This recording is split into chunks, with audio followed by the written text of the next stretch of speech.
हरि शरणं हरि शरणं हरि शरणं हरि शरणं हरि शरणं हरि शरणं हरि शरणं हरि शरणं। पिछले प्रसंगों में मैंने आप लोगों को बहुत कुछ भगवान राम के विषय में बताया। यह भी बताया कि वो हरि के अवतार थे। बार बार इस धरती पर जदा जदा ही धर्मस्य ग्लानिर्भवति भारत, जब जब इस धरती के ऊपर धर्म का अभाव होगा, कुधर्मी लोग अपनी दिमाग की दृष्टि इस समाज के ऊपर बढ़ाएंगे और अत्याचार पापाचार करेंगे, तब तब जदा जदा धर्म से ग्लानि, जब जब इस धरती के ऊपर ऐसा होगा, तब तब प्रभु नारायण श्री हरि धरती पर अवतार लेंगे। भारत अभ्युत्थानम अधर्मस्य तदात्मानं सृजामि। अधर्म का नाश करने के लिए और धर्म की स्थापना करने के लिए भगवान कहते हैं कि संभवामि युगे युगे, मैं युग युगांतर तक जब जरूरत पड़ेगी तब तब मैं अवतार लूंगा धरती पर। वह अवतार भी जब त्राहिमाम चारों तरफ होने लगता है तब अवतार होता है। ऐसे नहीं होता है कि किसी ने किसी को मार दिया, कुछ बात हो गई, नहीं। जब कोई राजा अपनी तपस्या के बल से अपने को ही ईश्वर हरि मानना शुरू कर देता है या पूरे संसार का मालिक बनना स्वीकार कर लेता है, तब तब प्रभु इस धरती के ऊपर अवतार लेते हैं। ऐसे नहीं कि सामान्य किसी ने किसी को मार दिया, गाली गलौज कर दिया तो प्रभु अवतार लेंगे, ऐसा नहीं।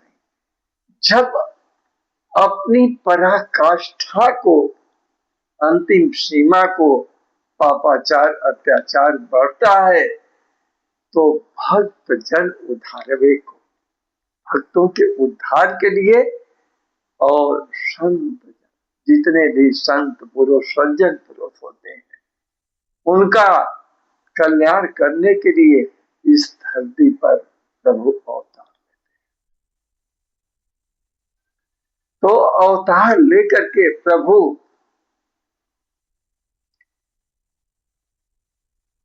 सबका उद्धार करते हैं, चाहे कोई बुद्धिमान हो, विद्वान हो, और चाहे कोई अनपढ़ गवार हो,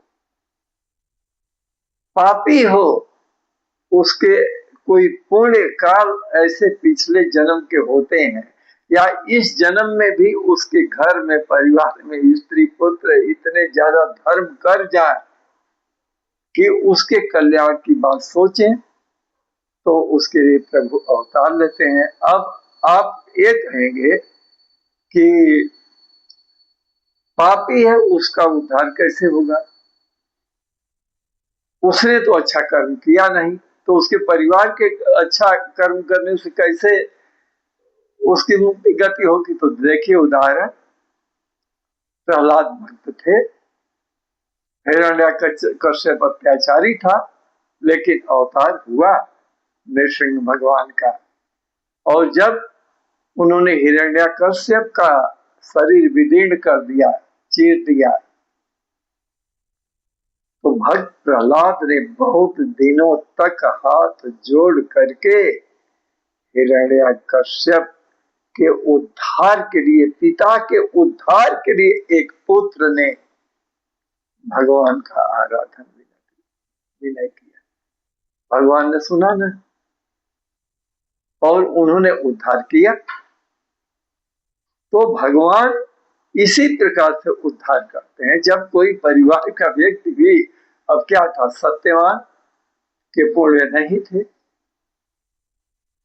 वह मृत्यु को प्राप्त हुआ, लेकिन सावित्री जैसी सती सावित्री नारी जमराज को अपने वचनों के पास में बांध लिया और इतना ही बातों में उलझा करके सब कुछ ले लिया कि खजाना भी होगा, धन भी होगा, दौलत हो गया, राज होगा, पाठ हो गया, सब कुछ हो जाएगा।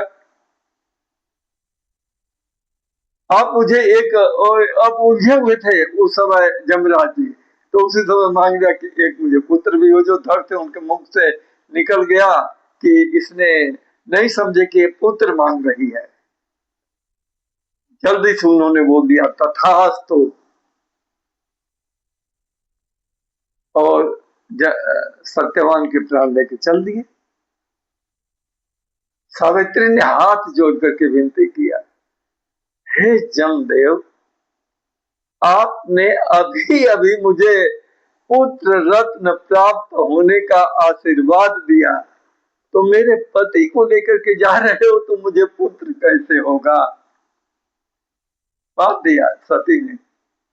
और यमराज भी हरि की कृपा से कुछ नहीं बोल पाए, सत्यवान के प्राणों को छोड़ दिए। तो परिवार का भी व्यक्ति कोई यश प्राप्त कर लेता है, हरि का शरणागत हो जाता है, तो उसके कृपा से भी व्यक्ति का कल्याण हो जाता है। भाई का भी कल्याण हो सकता है, भक्त का भी कल्याण होता है। तो यदि सदगुरु है, अच्छा विचार है, तपस्या भी करता है, साधना करता है, ये अपनी योग शक्ति से वह अपने शिष्य को बिता देता है, क्योंकि गुरु की योग शक्ति शिष्य के लिए काम आ जाती है। इसलिए सदगुरु की शरण में जाना है। यदि है ज्ञान को पाना, गुरु की क्या शरण भाई। गुरु की शरणागत साधना शिष्य को का परम कल्याण कर डालती है। इसीलिए रामचरितमानस को लिखते लिखते बाबा तुलसीदास जी अंत में क्या लिखते हैं, पाई न कहीं गति पतित पावन, राम भज सुनु सठ मना। पाई न कहीं गति पतित पावन, जो पतितों से पतित थे, अपावन थे, अपवित्र थे, उनका भी प्रभु आपने कल्याण किया। पाई न कहीं गति पतित पावन, राम भजो। यदि राम का भजन, या अंतिम समय में राम की सुकृति ऐसी हुई कि उनका दर्शन हो गया राम जी का, तो पतितों से पतित का भी उद्धार हो जाता है। क्या कहते हैं अगली लाइन में, गणिका अजामी लगी गज। गणिका एक तोता फल रखी थी, रोज वो राम राम राम राम रटता था।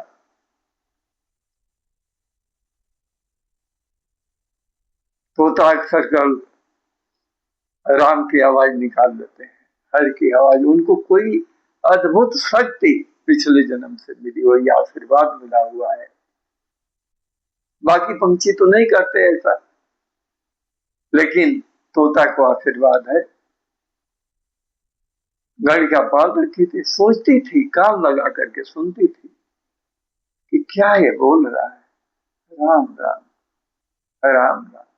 बाद में वह तोते को राम राम पढ़ाने लगी, बोलो राम राम, बोलो राम राम। तोता भी बोलने लगा राम राम राम राम, हरि नाम हरि नाम, हरि शरणम गणिका हो गई। हरि शरणम जब भी कोई हो जाए, राधे जी हरि शरणम, कृष्ण की शरण हो गई, गति हुई, नाम हुआ। सीता जी जनक जी के यहाँ रहती थी, राम के आने पर हरि शरणम हो गई, सीता राम हो गया। तो इसी प्रकार से गणिका हरि शरणम हो गई। गणिका अजामिल गीध गज, गणिका का कल्याण हुआ। अजामिल कितना आमिष भोगी, कुकर्म करने वाला, उसका भी केवल नाम, हरि नाम बेटे का रख दिया नारायण, उसका भी कल्याण हुआ। गीध का कितने पिछले जन्मों का पुण्य था कि रावण के हाथों पंख जब कट गया युद्ध के मैदान में, तो उसके प्राण रुके हुए थे कि राम आएंगे तब तक मैं सीता का संदेश सुना दूंगा। राम जी आए, कहा कि अरे महाराज, इसने तो लंका के राजा रावण ने यह मेरी गति की। प्रभु गले से लगा देते हैं, कहते हैं कि मत चिंता करो, अब तुम जाओ मेरे पिता के पास, जो मैंने पिता को गति दिया है, हे सखा, वो गति तुमको जटायु दे रहा हूं। जटायु का कल्याण हो गया। और तुम नहीं कहना कि सीता का हरण हुआ है। यदि मैं राम हूं तो मुझे पिता की सौगंध है, रावण परिवार सहित मेरे पिता के पास जाकर के कहेगा कि मैंने हरण किया, कुकर्म किया, और उसका फल आपके बेटे ने मुझे दिया है। हे तात, हे जटायु, तुम जाकर के मेरे पिता से संदेश नहीं कहना कि मेरे पत्नी सीता जी का हरण हुआ है। गणिका अजामिल व्याध गीध गजाति खल तारे घना। गज बहुत जन्म के पुण्यों का फल था, वो नामक राजा था। लेकिन गजग्राह की जब लड़ाई हुई तो गज का भी मैंने पिछले प्रसंग में यह सब कहानी बता चुका हूं, इसलिए इसको संक्षेप में ले लिया। अंतो गत्वा, ग्राह को, मगरमच्छ को भगवान ने मार करके गज का भी उद्धार किया। गजादि आदि अनेक प्रकार के भक्त थे जिनका उन्होंने उद्धार किया। कभी रामावतार में किया तो कभी कृष्णावतार में किया, इसके पहले के भी अवतारों में भी किया, जैसे कि हिरण्यकश्यप का वध था नरसिंहावतार में। राजा बलि से 3 पग जमीन मांग करके उद्धार किया। जब धरती को राक्षस ने डुबो दिया तो उन्होंने शुकर का रूप धारण किया। बाद में धरती की रक्षा के लिए, सज्जनों की रक्षा के लिए मत्स्य का अवतार लिया। विभिन्न अवतारों को लेकर के प्रभु ने समस्त लोगों को तार दिया। आधीर जमन किरात खस सुपजाति अति अगरूपजे, जो तरण तारने लायक जीव नहीं थे। अंडज, पिंडज, स्वधज, उद्धज, 4 प्रकार के जीव। अंडे से बनता है न जीव, अंडज, पिंडज, पिंड से भी बन जाता है पिंडज, और स्वधज कुछ रंग उत्पन्न होता है मछलियां। आकाश से देखिए, किसी धरती खेत के अंदर आप जाइए, ऊपर से खूब बारिश हुई है, और थोड़ी देर के बाद उसमें तैरते हुए जीवों को देखेंगे, उसमें मछलियां भी हो जाती हैं। स्वधज अपने आप उत्पन्न होती है, जन्म नहीं देती, मछलियां उत्पन्न हो जाती हैं। स्वधज, उद्भिद, ये 4 प्रकार के जीव होते हैं। 84 लाख योनियां जो बनाई गई हैं उसमें 4 प्रकार के जीव होते हैं। तो उनमें प्रभु ने सबको अपने अपने कर्मों से जीवों को शरीर धारण करने के लिए कहा। तो जीव अपने कर्मों के अनुसार यह शरीर धारण करते हैं। इसलिए कर्म अपना प्रारब्ध कर्म ठीक करिए ताकि किसी भी प्रकार की कमी न रह जाए और जीवन सुधर जाए। तो यह भी कब होगा? सदगुरु की कृपा से होगा और हरि शरणम होने से होगा। तो हरि शरणम जरूर होइए। किसी का भी नाम लीजिए, बोले कि मैं तो भाई कोई संत लोग कहते हैं कि राधे राधे जपो, चले आएंगे बिहारी कृष्ण भगवान आएंगे तरन तारण करेंगे, तो उन्हीं का नाम जपिए। लेकिन उनका भी नाम जपते जपते हरि शरणम हो जाइए। यदि कहीं मंदिर में पूजा पाठ के लिए जाते हैं, अयोध्या में राम मंदिर जाते हैं, वृंदावन में कृष्ण मंदिर जाते हैं, मथुरा में या शिव मंदिर में जाते हैं, कहीं भी जाने के बाद हरि शरणम हो करके यदि कार्य करते हैं तो निश्चित रूप से इस जीव का कल्याण हो जाता है। बिना हरि शरणम हुए कुछ होता ही नहीं है। विचार करिएगा, जितने विद्वान लोग हैं वो लोग विचार करिएगा कि गुरुजी सही कर रहे हैं कि गलत कर रहे हैं। जो जिसको मानता है उसकी उपासना के लिए कहता है, लेकिन सोचिए कि जो कहते हैं वो चीज आया कहां से? आया हरि शरण से। अवतार हुआ तो हरि का ही हुआ, दूसरे किसी का अवतार होता नहीं। तो संतों की रक्षा के लिए, दुष्टों के संहार के लिए प्रभु का बार बार यहाँ पर अवतार होता है। और कहते हैं कही नाम बारकते पिपावन हो ही राम नमामिते। उस नाम को जपने से, मनुष्य का बार बार जपने से निश्चित रूप से कल्याण हो जाता है।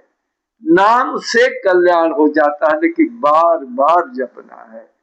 बार बार जब उठते जपिए, सायंकाल, यह नहीं कि आप काम मत करिए। मान लीजिए कि आप दुकानदार हैं, नाम जप कहेंगे कि हम कैसे करें, हम तो बहुत व्यस्त रहते हैं। लेकिन जब आपके पास ग्राहक न हो तो जाप करिए। जैसे इस पर एक कहानी आती है, बहुत आनंददायक कहानी। एक बनिया था, तो वह रुद्राक्ष की माला लेकर के नाम जपता था, और जब कोई ग्राहक आता था तो हाथ में रुद्राक्ष की माला है, मुंह में हरि का नाम है, लेके उसको ऐसे बोलता था, आओ यानी सौदा हमारा ले, सामान लेके जाओ। तो कुछ लोग होते हैं ना, बहुत सारा किसी के विषय में उपहास उड़ाने वाले, तो ऐसे कुछ उपहास उड़ाने वाले लोग थे। तो उन्होंने कहा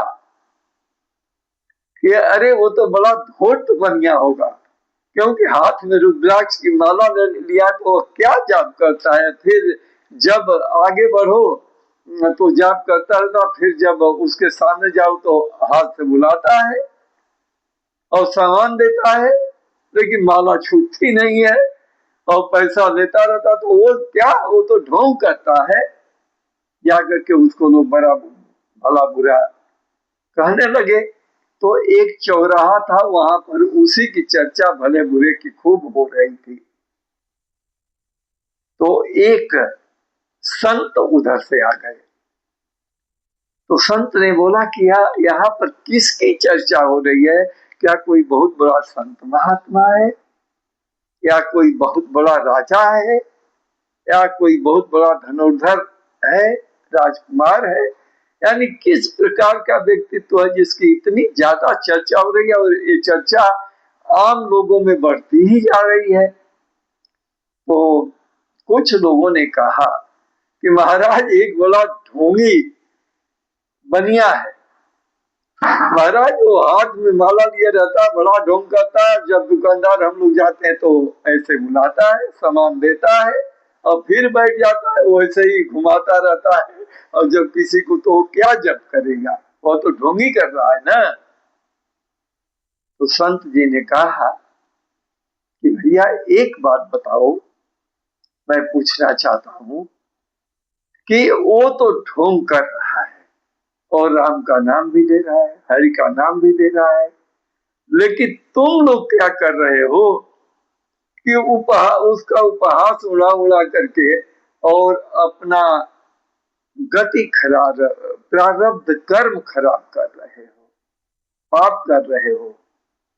तो लोग कैसे बोले, कैसे बोले कि वो तो जाप कर रहा है कि नहीं कर रहा है, अपना कर्म तो कर रहा है ना। आप जब जाते हो, एक बनिया का काम है ग्राहक को सौदा ठीक से देना और ठीक मूल्य देना, तो आपसे मूल्य तो ज्यादा नहीं लेता है। बोलते नहीं महाराज, बल्कि हम लोग कम देते हैं तो भी लेके रख लेता है। कहते हैं यही तो बात है, वह जब कर रहा है अगले जन्म के लिए, उसका सुधर रहा है। अपना कार्य से जो समय बचता है तो वह किसी की शिकायत में नहीं लगा है। ईश्वर के हरि की शरण के लिए वह जप कर रहा है, हरि का नाम ले रहा है, भगवान का नाम ले रहा है, या जो गुरु मंत्र होगा उसका नाम ले रहा होगा। लेकिन आप लोग उसकी शिकायत करके क्या पा रहे हो? पाप पा रहे हो। उसके कोई पाप होंगे, कम तौलता होगा, चाहे तो वो पाप भी आप ले रहे हो। तो उसका पाप क्यों ले रहे हो, क्यों शिकायत कर रहे हो? आप भी जप करो, घर में जाओ, जब समय हो तो दूसरे की शिकायत से अच्छा है कि प्रभु का जाप करो, बच्चों की सेवा करो, पत्नी परिवार माता पिता की सेवा करो।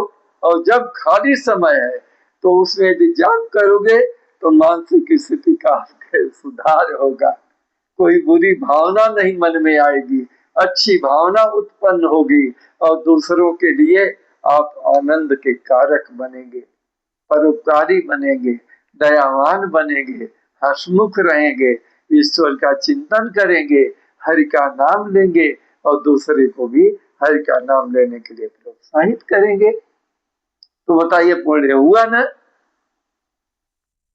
तो सब लोग बोलते हैं महाराज उनकी संत के चरणों में गिर पड़े, वाकई हम लोगों ने बनिए की शिकायत करके बहुत पाप लिया महाराज, आपका यह उपदेश हमें बहुत काम आया और महाराज आज से उस बनिया की हम शिकायत नहीं करेंगे। बोले कि यही बात है, आप नाम लीजिए, हरि का चिंतन करिए, लेकिन दूसरे की शिकायत करके उसके पापों को भी मत सजो लीजिए।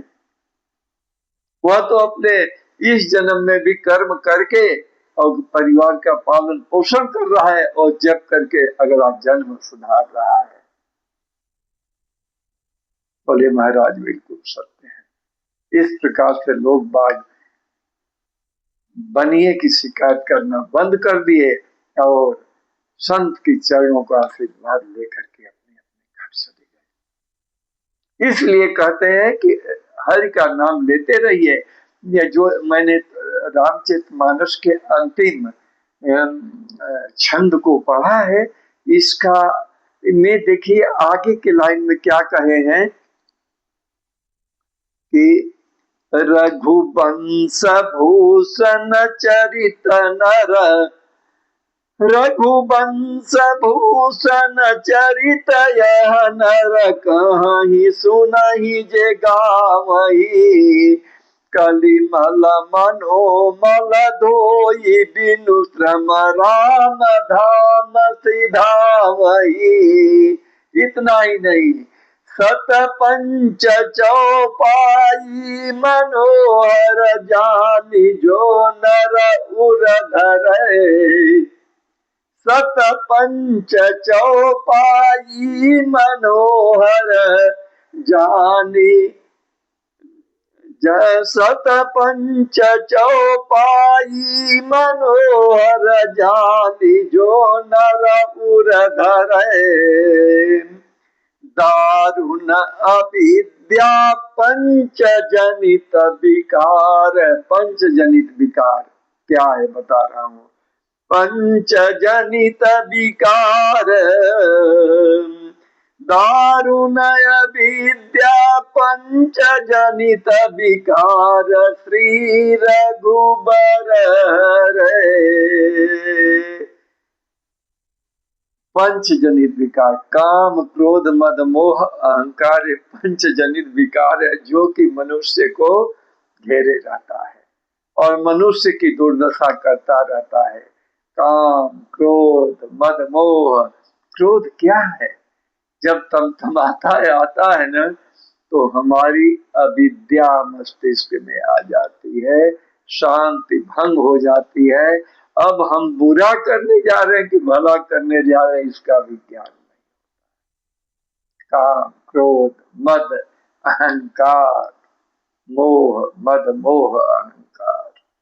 अहंकार करना, घमंड करना मद में, यानी किसी भी चीज के लिए यदि हमारे पास संपत्ति हो गया, बल हो गया, तो उस अहंकार में दूसरे के अहित करना। ये पंचजनित विकार है जो कि भगवान रघुबर हरे।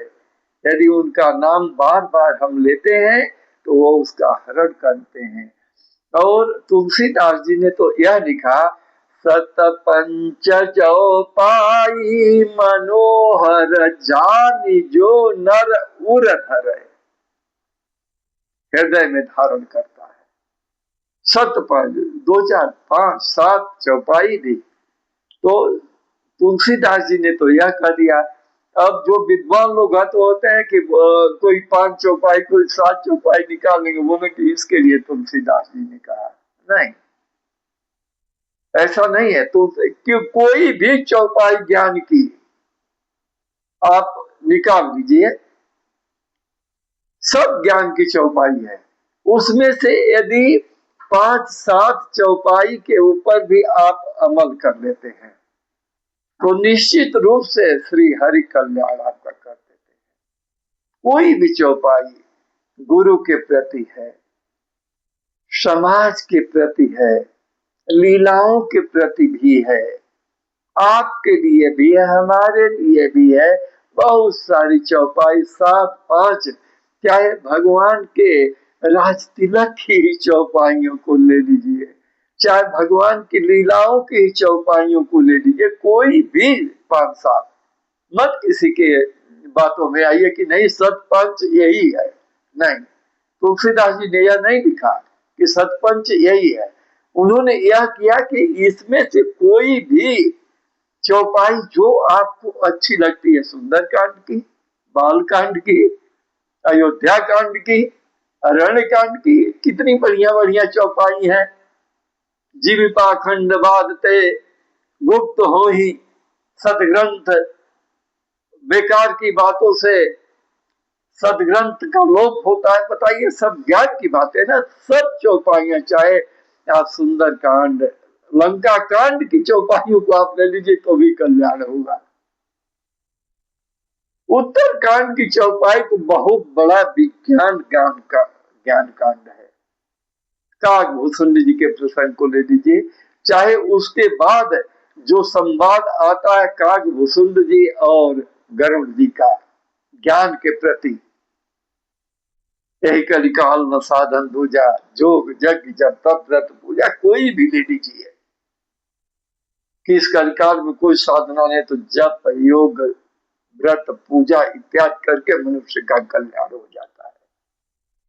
कोई भी चौपाई ले लीजिए, आपका कल्याण होगा, निश्चित कल्याण होगा। तो सतपंच चौपाई के विषय में बाबा तुलसीदास जी ने नाम नहीं धरा, लेकिन आजकल के विद्वान बोल देते हैं कि यही बस 7 5 है, बाकी चौपाइयां क्या खराब है? नहीं नहीं, आपको जो हृदय रंध्र में समाने वाली 7 5 चौपाइयां कोई भी हो, 2 4 चौपाई का, उन्होंने कहा कि एक चौपाई का भी मनन चिंतन करके मनुष्य इस भव सागर से पार उतर सकता है। ज्यादा की जरूरत नहीं है। और उन्होंने तो इतना कहा कि केवल राम राम राम कह करके भी पार उतर सकते हो। यह हरि का अवतार का बहुत प्रिय नाम है राम। राम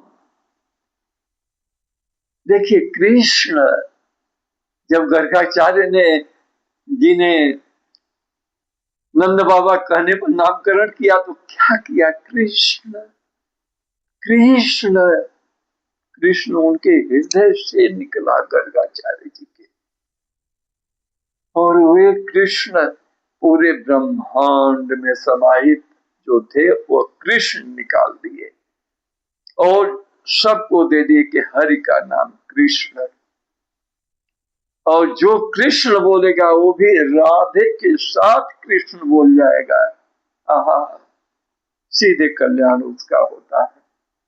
हर की कृपा, हर की कृपा साक्षात होती है राधा कृष्ण बोलने से, राम सीता राम बोलने से साक्षात उनकी कृपा होती है। हरि हरि और ओम नमो भगवते वासुदेवाय तो साक्षात उनका मंत्र है, जिसका जाप करके आप कल्याण को प्राप्त कर जाते हैं। फिर कहते हैं, सुंदर सुजान कृपा निधान अनाथ पर कर प्रीति जो, सो एक राम अकाम हित निर्वाण प्रद समान को, जाकी कृपा लवलेश ते मति मंद तुलसीदास हूँ, पायो परम विश्राम, पायो परम विश्राम राम समान प्रभु नहीं आन को। क्या बाबा तुलसीदास जी भाव विभोर हो गए। बोले कि सुंदर सुजान कृपा निधान, उस प्रभु कृपा निधान, ऐसे सुंदर भगवान का नाम लेकर के इस भव सागर से पार उतरा जा सकता है। जाकी कृपा लवलेश ते मति, यदि यह मूर्ख तुलसीदास जी जिसकी कृपा से इतना बड़ा रामचरितमानस लिख गए, उस प्रभु के विषय में क्या कहना। पायो परम विश्राम राम समान नहीं, इतना विश्राम मुझे मिल गया। तुलसीदास जी कहते हैं कि पायो परम विश्राम राम समान प्रभु नहीं कहूं, राम के समान दूसरा कोई प्रभु हो ही नहीं सकता। सीताराम सीताराम सीताराम जपिए प्रभु नाम, प्रभु नाम, प्रभु नाम जपिए, कल्याण हो जाएगा, निश्चित कल्याण हो जाएगा। जब इतना तुलसीदास जी कहते हैं कि पायो परम विश्राम राम समान। हे प्रभु, यदि यह तुलसीदास जी को आपने अपना लिया, अपना भक्त बना करके इतना बड़ा रामचरित मानस लिखवा दिया हनुमत कृपा से, हनुमान जी की कृपा से, तो आपके समान दूसरा कोई प्रभु कैसे हो सकता है। आज मैं विश्राम पा गया। जीवन के विश्राम का अर्थ क्या है? जीवन का अर्थ है मोक्ष को प्राप्त करना, हरि शरणम हो जाना। तो वह मैं हरि शरणम, हे प्रभु आपकी शरणागत हो गया और इस भव सागर से निश्चित रूप से मैं उन्मुक्त हो गया। बाबा तुलसीदास जी की क्या भावना रही। कहते हैं कि सो एक नाम राम का नाम, सो एक राम अकाम हित निर्वाण प्रद सम आन को। जब एक ही राम नाम से परम कल्याण आवागमन का चक्कर छूट सकता है तो बाकी चीजों से क्या लेना देना। बाबा तुलसीदास जी के लिए सब कुछ राम नाम में हो गया। और यह कैसे आया? हनुमत कृपा से। और हनुमत कृपा कैसे हुई? हरि शरणम से। हरि की शरणागत होकर के ही तो हनुमान जी ने भगवान को पाया। किष्किंधा पर्वत के ऊपर सुग्रीव से मित्रता कराते समय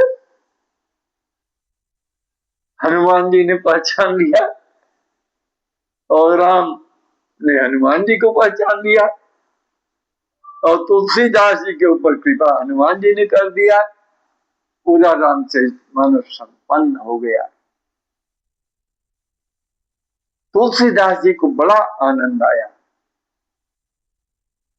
और कहते हैं कि उस समय भगवान प्रकट होकर के तुलसीदास जी को गले से लगाए हैं।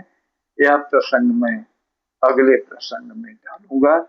हरि शरणम हरि शरणम हरि शरणम हरि शरणम हरि शरणम हरि शरणम हरि शरणम हरि शरणम हरि शरणम हरि शरणम हरि शरणम हरि शरणम।